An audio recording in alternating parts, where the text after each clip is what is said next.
ঠিক করতে না পারেন, তাহলে পুরা বলেছে এর শাস্তিটা নিজেরই পায়ে করে দিতে হবে। এই জন্য আগে থেকেই প্রজন্ম করি, সন্তানদেরকে করি, ছেলে মেয়েদেরকে করি, মানব সম্পদের চাইতে বড় উন্নয়নের জিনিস আর কিছু নাই। বাড়ির উন্নয়ন, গাড়ির উন্নয়ন, জমির উন্নয়ন, ফ্যাক্টরির উন্নয়ন, আসল উন্নয়ন। আসল উন্নয়ন হল প্রজন্মের সম্পদের উন্নয়ন, মানব সম্পদের উন্নয়ন, মানব সম্পদের চরিত্র, আখলাক, কালচার, স্বভাব, এটার উন্নয়ন।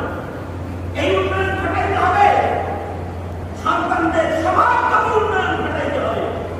যে সন্তানগুলো পাপে আকৃষ্ট হয়ে গেছে এগুলোকে ইবাদতমুখী করতে হবে। যে সন্তানগুলা পাপ